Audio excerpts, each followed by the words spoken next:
Hello everyone and welcome back once again to Newegg TV. My name is Paul. Today we have a special guest. This is Nick from ASUS. How's it going, Nick? I'm doing great. How are you, Paul? I'm doing fantastic because you brought a 4K monitor. Yes, indeed. You did. All right, this is the new ASUS PQ321Q. That's correct. And it's 4K, 32-inch monitor, 4K resolution. What specific resolution is this monitor running at? So right now we're running at 3840 by 2160. So that's about a bit over 8 million pixels when you put it. It's a lot of pixels. Yeah. So we're basically going 4 times more than 1080p if you're just comparing pixels. Nice. Okay, so let's segment this video a little bit. We're going to talk first off about this monitor specifically because it is available for sale for those of you guys out there who are ready to take the jump and plunge, or however you want to phrase that, and bump yourself up to 4K. It's available for sale. So some details of this monitor, maybe some more general talk about 4K, and then we'll also give some use case scenarios for you guys at home to see what sort of benefits do I get from jumping up to 4K. And yes, we are going to talk about gaming, but we're going to save that for last. All right, so sure. I think one of the biggest changes here is maybe people looking at current monitors or the 1080p monitors or the WQHD monitors that are on the market. They're used to saying, oh, hey, is this a TN panel or is this an IPS panel? This is going to be one of the major differences with this 4K monitor is that it's going to be an IGZO panel, so indium gallium zinc oxide. And it essentially lets them produce the transistors to be much smaller and be able to cram a lot more pixels into the same kind of space. So that's how you're getting that pixel density in there and that level of detail. Exactly. And that is, I've never heard of that acronym. Yeah, so you'll see IGZO panels. IGZO. Yep. All right. We'll add that to the list in the head here. Okay, so apart from the panel technology, IGZO, backlight, is this LED backlit? Yep, LED backlit. So that keeps a nice thinness to the frame of the monitor itself. So it is the only, well, on the consumer side, the only 4K monitor out there now. There are some other 4K options too. It is the thinnest 4K option that is available, as well as probably the most affordable at this point. And then a quick mention about the stand, which you guys may or may not be interested in, but you do get height, tilt, and swivel adjustment on this stand right here. Yep. So you can kind of go around in every direction. We can push it down. We can push it back up. Hopefully the glare will still be fairly easy to adjust for the camera here. And then you do, I was asking about whether you can flip between portrait and landscape. It's got a VESA mount on the back, which I believe, it looks to me like a 75 millimeter. Are you? Yeah, it should be 100 millimeter, I believe. 100 millimeter, okay, 100 millimeter standard VESA mount on the back, so you can pop the monitor off and just rotate it and so it's a little less traditional than some of the monitors where you can just maybe flip it, but you can't go portrait. You just need to unscrew 4 screws on the back, twist the monitor, and then screw those back in. And then there's a display adjustment there, so you can actually... So that on-screen display with the menu system can also rotate along with the monitor. All right. Now let's talk about a little bit about how the panel actually works, because whereas most people might be looking at 1080 or even 2560 by 1440 or 2560 by 1600, you're talking about a single panel. So the way that this monitor has been designed is slightly different from that. So we essentially have 2 monitors that are being combined together into one. Is that a fair description? Yeah, definitely. So this monitor has a couple of different modes. We talked about this a little bit earlier. In Displayport, you have what's called an SST and MST modes. It's just defining whether you're single stream transport or multi-stream transport. Are you sending one signal over that DisplayPort cable, or are you sending multiple signals over that DisplayPort cable? So this monitor actually has 2 controllers, 2 monitors built in inside. By default, it'll be set to single stream transport mode, so you're only using one of them. Okay. Because the controller strength is able to drive up to, at 60 hertz, 1920 by 2160 resolution. So the way that 4K right now is getting to 60 hertz is by using 2 of those controllers and then combining those images. Now, is there any particular reason behind that decision to go with essentially 2 panels in one there? Is it just a limitation of the technology that's available right now? It's a limitation of the strength of the controllers right now. Okay. But I think more so we wanted to bring 60 hertz 4K access to the consumers as early as possible, and this was the best way to do it. And 60 hertz is really it's like that point that I think, well, I prefer, I think gamers prefer, I think people who use computers in general prefer, because 30 hertz, you're only going to be able to physically see 30 frames per second, essentially. 60 hertz just adds a level of fluidity and smoothness to moving your mouse or watching a movie playback or anything like that. Exactly. I think a lot of people that may have used maybe a TV at 30 hertz with their computer can see they've seen that difference where it gets a lot more choppy. Or if you're going to go ahead and use it on a computer, of course, like on this monitor, you set down at 30 hertz, you'll see a big difference in usability. And on the 4K side, there are some 4K options on the TV side as well that may be cheaper than this one. But then again, you're only going to have 30 hertz maximum output. And that's, to me, it's just not worth it. But we'll leave that for the future, and of course for the folks at home to decide. If you ever get a chance to look side by side at 30 hertz versus 60 hertz, just check it out, and I think you'll be able to see the difference. So let's talk about where this picture is coming from. So of course this is a PC monitor, so you're going to have a computer. Now typically your display adapters that are going to be available right now is going to be Intel, NVIDIA, and AMD are the graphics GPU companies that are providing that. Intel, of course, via integrated, AMD via integrated, as well as discrete graphics cards, and then NVIDIA for discrete graphics cards. Now, is there going to be any sort of compatibility concerns that people might have if they're purchasing this monitor on any of those platforms? So, yeah, it's a very valid point, and everyone should know all the ins and outs before they make a purchase like this. Basically, they all do support it. They all support 60 hertz at 4K. There are going to be some little quirks and ins and outs that are being solved by driver updates and as well as firmware updates on the monitor side.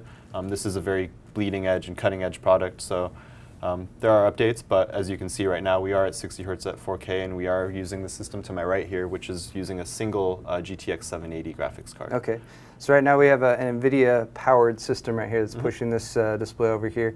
And again, this is something that, since this is such new technology, it's growing and continually growing. And this is the type of thing where, you know, because everyone has internet now, you can get the hardware right now and then via updates in the future. I think a quick breakdown of how it works would be Intel's already actually had their collage mode. So with their integrated graphics, you'd basically just go into their display configuration panel and set the collage mode, and you'd be combining both those tiles together. So you could get 4K at 60 hertz. AMD has Eyefinity, and then NVIDIA also has Surround, but Surround traditionally in the past has only done three monitors and not two. So the NVIDIA drivers will recognize the 4K monitor and automatically join those two tiled displays together when you enable the MST mode on the monitor. Okay. Now, how about the physical connection between the monitor and the computer? Is it really, you're going to want to go with Displayport, or are there other options as far as, like, say, HDMI? At this time, you'll want to go Displayport if you're looking to get 60 hertz at 4K. You will get dual HDMI support soon via drivers for AMD and for NVIDIA. But at the current time, you'll want to use Displayport 1.2. All right, so if you're buying this monitor and you already have your computer, double check, make sure you've got Displayport. And is 1.2 required? Because okay, so because of the MST technology, of course, is needed for that to display the two screens, which was originally developed for daisy chaining monitors together. And it's kind of cool you guys have taken that, sort of done a new spin on it to. So I think that was one of the things the manufacturers saw, like, hey, there's a way that we can bring 4K access to consumers a bit earlier rather than waiting for updated or more powerful controllers. So this was a way to bring it to the market earlier and have consumer access much earlier, and maybe a year in advance they can have 60K for 4K. Okay, so again, supported right now from Intel, NVIDIA, and AMD. Make sure you got Displayport for the time being. HDMI is coming in the future, and for that and this monitor, you basically have actually 2 HDMI outputs from your computer into 2 HDMI inputs on the monitor, and then it would use some magic to combine those two. Correct. You'll have a menu system, just like in Displayport. You'll go into the menu system of the monitor and set Displayport to multi-stream, or you'll be able to set the dual HDMI option to enable it. Nice. Okay, I want to jump into some use case stuff, but we did want to really quickly point out, give a closer look at the test bed that we have set up here. This is a JJ Special, if I'm not mistaken. It is. He assembled this one over here. So just to give you guys a quick rundown, we got an ASUS ROG motherboard. That is the Maximus 6 Hero. Would that be? Correct. That's correct. We got a 4670K processor. Okay. An ASUS GTX 780 DC2 graphics card. And other than that, we got some Mushkin memory in there, I think it's also a yeah, also the Mushkin Kronos SSD. Some Noctua fans keeping everything cooled down, and the in-wind chassis. That's the red version of the D frame, which we're very jealous of because it matches so nicely with the ROG hardware, and an in-wind power supply, of course, as well. Because that's another question we kind of want to answer here. When we're jumping up to 4K, we're dealing with so many more pixels than we were with 1920 by 1080.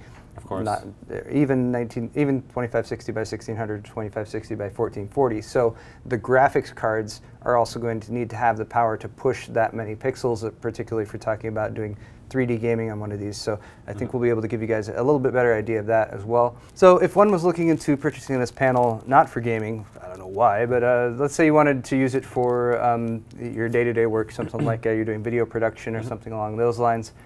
First off, the panel itself, color depth-wise, is this a 10-bit panel? Yep, 10-bit panel with a 14-bit lookup table. Nice. And like you said, I think a lot of people will maybe instantly go to gaming, but I think what this is really bringing a lot of good access to is those photographers and video editors. This is finally bringing them an affordable 4K monitor so they can do native editing, whether it's their photos or pictures. They've already spent that money on the picture, on the camera, whether it's photo camera or video camera. Now they can actually edit natively. It's nice to be able to see all those colors. So that gives you, I think, 1.07 billion colors to display, yes, which is pretty insane. And then since we're on talking specs a little bit too, I believe 8 millisecond response time as well. Correct, gray to gray. 8 millisecond gray to gray response time, which is more than enough for gaming. And even though it's so, people are saying, oh, it's not an IPS panel, how are the viewing angles? Viewing angles are actually very similar to an IPS panel. Yeah. So a lot of IPS panels get claimed at 178-degree viewing angles. This one's rated at 176. So you have pretty much the same 2 degrees less, really? Yeah. That's, okay. Yeah, I mean, I can see everything perfectly clear right now, and I'm fairly off angle right now.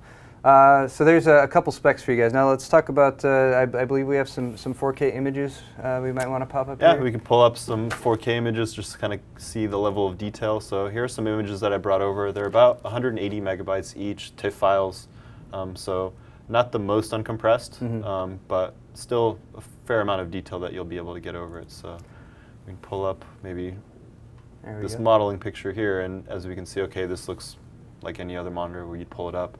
But what happens when you want to start really getting into detail and zooming in on aspects of maybe the face or the... Now this is one of those things I know you folks at home are probably watching on maybe a 1920 by 1080 monitor, or 2560 by 1440 or 1600. So you guys might not be seeing the level of detail we're seeing right here, but if there's any models who are watching this this monitor, I'm sorry. You guys are going to have to step up your game a bit to match the level of detail, because you can see every follicle and every little detail that's available there. So pretty amazing, that level of detail. I mean, to me, looking at these, we were first pulling up some of these images earlier. It was kind of like that jump from standard definition 480 television to 1080.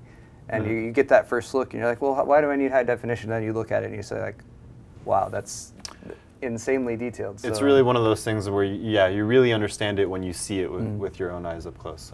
I agree. So again, I know you guys aren't probably able to see exactly what we're seeing at home, but if you get the chance to maybe see one of these in action, definitely look at some high definition images. Wow. Yeah. So again, if you're into content creation, if you do Photoshop manipulations, that sort of thing, if you want to have video editing, large amount of desktop space, or if you just want to yeah. If you think about it, I mean, if you have a DVD drive or a Blu-ray drive and you want to play like a 1080p movie, it's only going to take up a quarter of your screen if you're playing it in 1080p. You can watch the movie and do other stuff on the side. You can have a lot of other productivity. Speaking of the level of detail here, when you get to this high resolution, your icons tend to get fairly small. Nick was showing me earlier, there's a quick fix for that if you are concerned about things being too tiny to even get your mouse over and click on accurately. It's a pretty simple solution in the display control. So Windows has, you can kind of do it if you're familiar with web browsing. In a browser, you can hold the control key and then do the mouse wheel to zoom in and out. Yeah, and so you can do that on the desktop. That'll really only affect the desktop or maybe the folder that you have the view going with. So in terms of just setting all of Windows to act like that, you can do like a control find or go to the find and type in DPI. Okay. It'll bring up Windows DPI settings here. So we're running Windows 8 right now. If you're running Windows 8.1, Microsoft's actually added some even larger settings where you can do up to 200% magnification. Okay. But I don't know if the cameras will pick it up here. Right now on Windows 8, we have 125 and 150% options to where we can just magnify absolutely everything. So you still get that. You still get the pixels per inch, but it's just making all the Windows elements larger, so it's a bit easier to click on things, a bit easier to read the text. And then Windows lets you also go in and modify the text size or only the text size if you need to make some additional adjustments on that end. Okay, so you can have that combination of the high resolution, but also the ease of use, and especially for reading stuff. Yes. When the text gets super small, it can kind of squint and get in real close to the screen. But I think we've done enough serious stuff for now, Nick. What do you say we jump in, do a little gaming? Because sure. That was my first question with 4K. Well, first off was the content. Is the content there? And as the technology becomes more available, we're seeing more and more of that content, such as the photos and 4K. We're seeing more 4K movies like on YouTube and that sort of thing. But gaming was always the question. If I jump to 4K, do I need a 3-way Titan setup or like a Quad-Fire 7970 gigahertz edition, something like that? Or can I actually game on this with say a more reasonable setup like a single GPU solution? Yeah. Yeah, that's a very good question. And the system that we're taking a look at here today, you notice that I did bring a system with a single GPU card. So it's not a dual GPU single card, it's just a single GPU single card. It's the GTX 780. And that was going to be one of the things where I think that there's going to be enough examples out there of people running dual, triple card examples. But a lot of the questions coming in is like, well, what if I just have a single high-end card? Am I still going to be able to run it? So from what I've seen, as long as you're going single GPU, the high-end solution, or maybe right below the high-end solution, you are going to be able to play at mostly high settings, maybe some medium settings as well. So we are talking a single 780, which, although it is a single card, it is a premium card. It's essentially the flagship card apart from the Titan from NVIDIA's lineup. But assuming that you're purchasing this display, chances are that's also going to be within your range. And it's also, of course, going to depend on the game and how demanding the game is. And as future games come out, of course, you'll probably need something a bit more powerful. They do keep pushing the bar. Yeah. All right, so we do have a Splinter Cell Blacklist right here, and Nick's just going to... So yeah, we wanted to bring one of the newest games out. We don't want to demo off an old game at 4K and say, oh, how do the new games perform? Let's see how it runs Quake 2. That's my biggest question. I had 207 instances of the basic Minesweeper going at one time. Oh, okay. There you go. All right, so just a moment for us to jump into the game right quick. So most all games, I haven't had any issues. The resolutions do show up as 3840 by 2160. Here we can see Splinter Cell Blacklist. As soon as we did enter it in by default, the first time I did load it, it was at the 4K resolution by default. So there's not going to be anything super special or different that you're going to need to do in terms of setting up to make sure you get 4K. Another bonus is if you're a PC gamer and you have console gamer friends, you could be like, hey, how's that console do with the 4K gaming? And exactly. That's something that comes into play quite frequently, especially with the new consoles coming out. But so here we can go into the settings and just take a quick look at the video settings, that we can see that we were automatically set to the 3840 by 2160 at the 60 hertz. And actually the graphics qualities have set themselves to high. Okay. So we can kind of back out and see how this plays on the high settings for a little bit.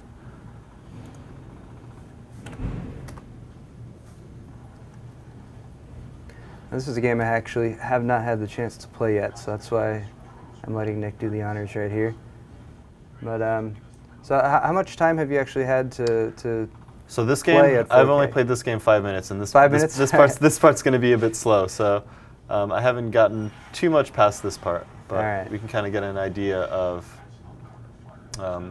what 4K is going to look like and how detailed it's going to look like. It's a little bit of a dark environment, but this is at the high settings, and we can see that it's not so choppy. Maybe some people would prefer maybe kicking down some settings a little bit right now. Yeah, so obviously with the single graphics card and 4K resolution, you're not necessarily going to be able to max out your anti-aliasing or your anisotropic filtering or anything like that, but you can get playable frame rates, and because the pixel density is what it is, you're still going to see that level of detail that you might have had to fudge before by using techniques such as super sample anti-aliasing or something like that. But yeah, as you can see, we're jumping in right here. Definitely an easily playable frame rate. I mean, nothing that's too choppy to understand what's going on screen. But this game does have a fairly long intro. Yeah. They're building the suspense, I think. Now, just in case you guys are wondering, this is actually Nick's preferred position when he plays video games at home. He likes to sit next to the monitor, facing away from it, and turn his head this way. I never play for myself. I always play for the audience. Exactly. That way he's treated as anyone who happens to walk in with a camera and be like, hey, you're all set up. Just point the camera.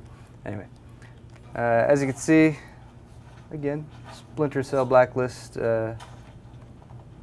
gameplay going on right now. We did turn off the radar down here at the bottom since this is a newer game. The sound radar that's available from the ASUS ROG Hero board it's new, so it's not working quite yet. But this game looks amazing. This is my first look at the actual gameplay for Splinter Cell Blacklist. Look at the rate. You actually see individual drops falling on the ground. Yeah, so you can really kind of see the level of detail that we're getting out of here. Yeah. Pretty impressive. I'm sure at some point they'll let you kill something too, right? Little stealth kill, knife in the neck. At one point.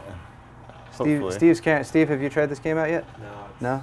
It's one of my lists.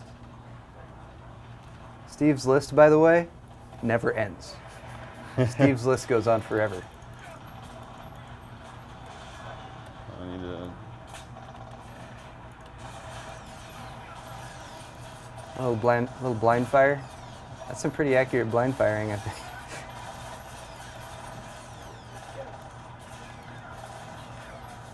Also my preferred shooting method. Preferred shooting method. This is any of you guys who are aspiring FPS like tournament gamers, this is the way to do. Face away from the monitor and always blind fire. That's the way to go. So there we go. All right, so there's a quick look at Splinter Cell Blacklist for you guys. I cheated the monitor a little bit towards Nick to give him a bit of an easier time playing there. But as you can see, again, when dealing with this many pixels, we're probably looking towards the next generation of video cards to sort of bring that up to the point where you can get, say, I mean, eventually we'll probably get to the point where we have higher refresh rate monitors in this category as well. Yeah, eventually, like with all technology. But I think for right now, for those that really want to max out everything that they play, they'll probably be looking at dual high-end graphics cards at least. But clearly playable on a single graphics card as well, as long as you're going towards the higher end of those. And again, any game that you play is going to have those visual quality settings that you can sort of manipulate, change them around a little bit, and get yourself to a more fluid, playable frame rate while still enjoying the game, which is simply mesmerizing. I think we should just we have some more videos to do today, but I think we're probably just going to play Splinter Cell for the rest of the day. Sounds good. Okay. All right, we will do some more work, I promise. All right, so Nick, any closing points to make about this new 4K monitor from ASUS? It's something that we're really excited about. I think you're going to be seeing a lot of examples out there on the web. I think they're being snapped up quick. I think even people that have told me that they're looking for them on Newegg, that they've been going in and out of stock. They're hard to keep in stock, that's for sure. I think it's an exciting time on the monitor side right now with the introduction of 4K, and I think this next year is going to be really exciting. Excellent. So there's a quick look and some demonstrations. Once again, this has been the ASUS PQ321Q. Which is the US version. It's available worldwide, or at least in a lot of other regions as well, but you'll have a different, instead of that last Q. They'll have a little different suffixes maybe at the end, and maybe some different configuration options for different regions.